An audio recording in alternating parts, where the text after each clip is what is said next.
Live collar ہیں ہمارے ساتھ شاہجہاں صاحب لاہور سے. جی السلام علیکم. جی پہلا کوشچن میرا یہ ہے کہ انڈیا چاہتا ہے کہ اسٹیٹس کو کی پوزیشن جو سی سچویشن وہ قائم رہے. پاکستان چاہتا ہے کہ اسٹیٹس کو کی پوزیشن جو سی ہے وہ کسی بھی طریقے سے ختم ہو. ٹھیک ہے. کرنٹ سچویشن میں دیکھا ہے تو انڈیا کا پلڑا کافی بھاری ہے, اس کے پاس کافی زیادہ پوائنٹس ہیں, بہت سی چیزوں کے اوپر وہ بات چیت نہیں بھی کرنا چاہتا. ٹھیک ہے. تو کیا طریقہ ایسا ہو سکتا ہے کہ پاکستان انڈیا سے یعنی کہ اسٹیٹس کو کی پوزیشن سے باہر آ سکے؟ پہلا کوشچن. دوسرا کوشچن میرا یہ ہے کہ جب بھی کوئی مذاکرات کی بات شروع ہوتی ہے تو ہمارے بارڈرز کے اوپر انڈیا کی طرف سے اچانک ہی گڑبڑ شروع ہو جاتی ہے جس کی کچھ سمجھ نہیں آتی ہے. تو ابھی بھی آپ دیکھیں گے جیسی مذاکرات کی بات شروع ہوئی ہے, نیگوشیشن شروع ہوئے ہیں تو بارڈر کے اوپر گڑبڑ شروع ہو گئی ہے. تھینک یو جی. Thank you. بات یہ جی کہ کیسے انڈیا کو کمپیل کیا جائے to concede to our demands. Compel تو میں نے ابھی کہا کر نہیں سکتے. کمپیل آپ نہیں کر سکتے, بات چیت کے ساتھ ہی آپ کچھ نہ کچھ لے سکتے ہیں اور کچھ نہ کچھ دینا پڑے گا. کیا دینا پڑے گا؟ آپ کو کشمیر کے اوپر جو یو این ریزولوشنز ہیں اس کو بھولنا پڑے گا. اس کی دو وجوہات ہیں. ایک یہ کہ آپ امپلیمنٹ نہیں کروا سکتے, نہ دنیا آپ کے ساتھ ہے نہ آپ کے پاس طاقت ہے اس کو کروانے کی. اور تیسری بات یہ کہ کشمیری نہیں چاہتے کہ وہ آپ کا حصہ بنے. یہ ہمیں ایکسیپٹ کرنا پڑے گا.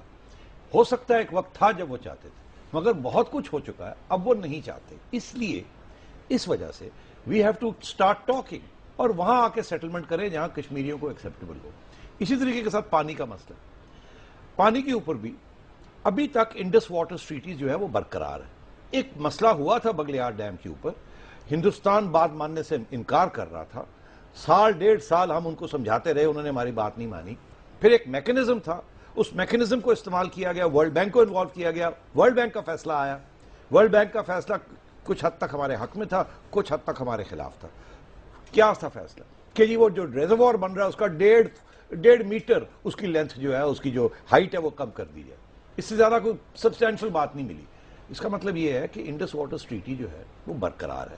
ہمیں یہ کوشش کرنی چاہیے کہ جو آگے چیزیں ہندوستان کرنے جا رہا ہے وہاں ایسی کوئی چیز نہ ہو جائے جس کے ساتھ پھر آگے پرابلمز آ جائیں. تو یہ بات چیت کے ساتھ ہی ہوگی نا, اور جب بات چیت فیل ہو جائے گی تو پھر انسٹیٹیوشنل میکنزمز, تھرڈ پارٹی کے انسٹیٹیوشنل میکنزمز کو انوالو کیا جا سکتا ہے.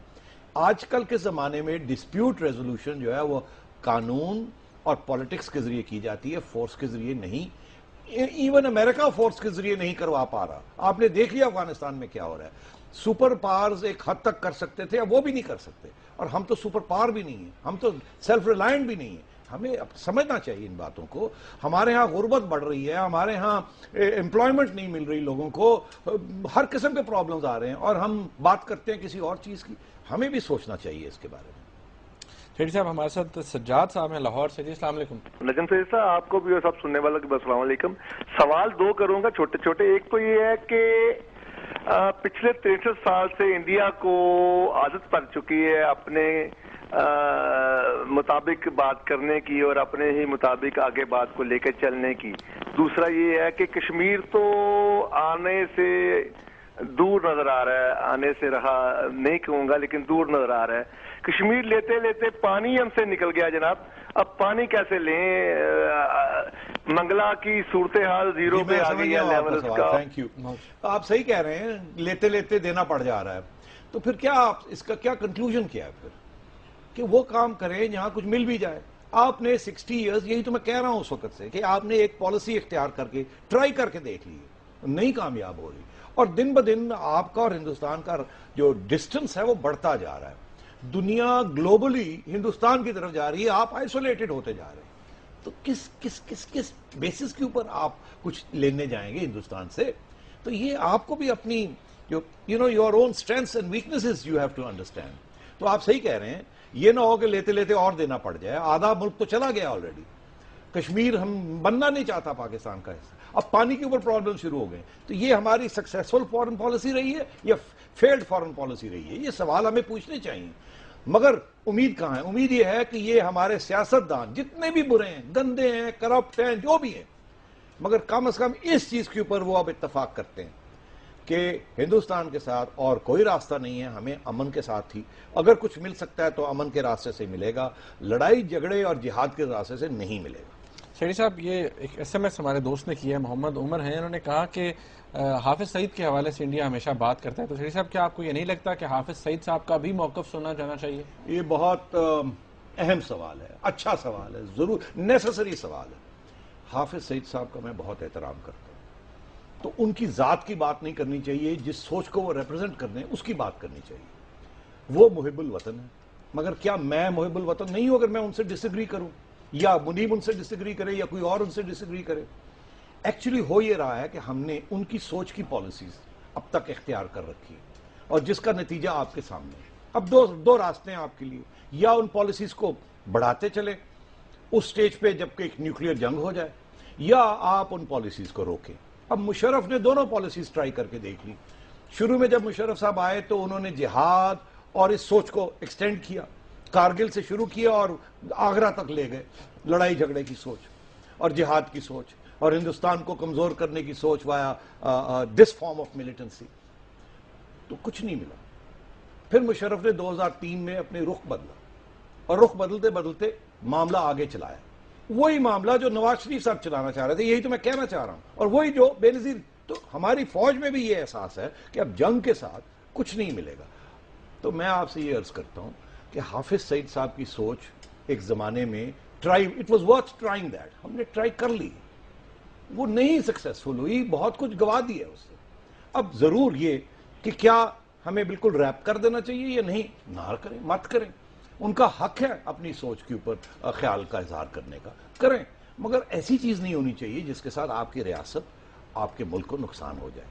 تو حافظ سعید صاحب کی ایک سوچ برقرار ہے، وہ ابھی بھی کل پرسوں انہوں نے ایک انٹرویو دی، بالکل کریں، مگر اس کا اثر ہمارے فورن پالیسی کے اوپر نہیں ہونا چاہیے، اور اگر ہو تو اچھا اثر ہونا چاہیے، برا اثر نہیں ہونا چاہیے، اور یہ پریکٹس کے ساتھ ہی آپ کو پتہ چلے گا۔ شہری صاحب ایک سوال ہے، میں رانا طلحہ صاحب ہیں لاہور سے، انہوں نے کہا کہ ڈونٹ یو تھنک کہ واٹر کرائسس جو ہے بٹوین انڈیا اور Pakistan that will lead to another war between the two countries?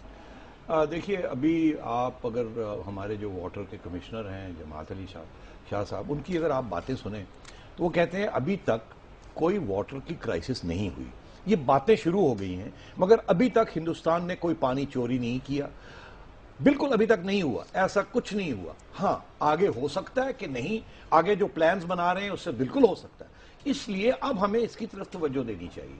اور اب تو ایک اور نیا سلسلہ بھی کھڑا ہو چکا ہے، پہلے ہم ہندوستان کے ساتھ بات کرتے تھے پانی کی، اب وہ جو ہندوستان میں جو کشمیری ہیں وہ کہتے ہیں، ہندوستان کو کہتے ہیں ارے بھائی آپ کون ہوتے ہیں پاکستان کے ساتھ بات کرنے والے، یہ تو پانی ہمارا ہے، ہم بھی اس بات میں بیٹھیں گے، ہمیں بھی اس پانی کا فائدہ ہونا چاہیے۔ تو اب پہلے ہم 2 بات کرنے والے تھے، اب ہم 3 ہو گئے ہیں، کل کو آزاد کشمیر کے لوگ بھی کہیں گے ہمیں بھی انکلوڈ کیا جائے۔ تو اس لیے میں آپ سے یہ کہہ رہا ہوں یہ سنجیدہ معاملے بنتے جا رہے ہیں، جتنی جلدی ہم اس کو حل کر سکیں اتنا بہتر ہے۔ شہری صاحب ہمارے ساتھ کالر ہیں، ٹائم بڑا کم رہ گیا، ڈاکٹر ایوب ہیں گجرانوالہ سے۔ جی ڈاکٹر صاحب۔ السلام علیکم جی سیٹ صاحب۔ ڈاکٹر صاحب جی سیٹ صاحب، یہ میں آپ سے عرض کر رہا ہوں، بڑی مشکل سے میری کال ملی ہے آپ سے آج۔ ایک تو سارے چینلوں سے آپ کا پروگرام بیلنس ہے، سب سے مجھے یہ ہے کہ کوئی بھی بیلنس نہیں کر رہا، کوئی وہ ادھر سوال کیا ہے ڈاکٹر صاحب؟ میرا یہ ہے کہ 62 سال سے ہمارا کوئی رخ ہی نہیں متعین ہو سکا، اور یہ ہے کہ ہم کہاں جا رہے ہیں، یہ یعنی فوج ہمیں کبھی کدھر لے جاتی ہے۔ ڈاکٹر صاحب فوج پہ گرج رہے ہیں، دراصل فوج بھی ہمارا حصہ ہے، فوج بھی محب الوطن ہے، انہوں نے بھی بڑی سیکریفائسز دی ہیں۔ ڈاکٹر صاحب ڈونٹ فرگیٹ، بڑی سیکریفائسز آپ کی فوج نے دی ہیں، مگر ہاں یہ جو فوج کا مسئلہ ہے اور سول ملٹری ریلیشنز اور پاکستان کی فورن پالیسی، آج تک ہماری فوج اور ملٹری اسٹیبلشمنٹ ہماری فورن پالیسی چلاتی رہی ہے۔ میں آپ سے سوال کرتا ہوں، میں آپ سے ہماری فوج سے یہ سوال کرتا ہوں، اپنی عوام سے یہ کرتا ہوں، کیا وہ فورن پالیسی کامیاب رہی ہے یا نہیں؟ اور اگر رہی ہے تو چلاتے رہیں، اور اگر نہیں رہی تو اس کو تبدیل کیجیے، اور تبدیل کون کرے گا؟ سویلینز کریں گے۔ اور میں آپ سے یہ کہہ رہا ہوں سویلینز میں اب کنسنسس آ رہا ہے کہ شاید اس پالیسی میں تبدیلی کی ضرورت ہے۔ سوال یہ ہے کیا فوج میں بھی یہ انڈرسٹینڈنگ ہے؟ میں کہتا ہوں مشرف کے دوران یہ تھی، میں سمجھتا ہوں آگے بھی یہ ہے، میں سمجھتا ہوں آج کے آرمی سربراہ بھی یہ سمجھتے ہیں، مگر کیا راستہ کیا ہے، کس طریقے سے یہ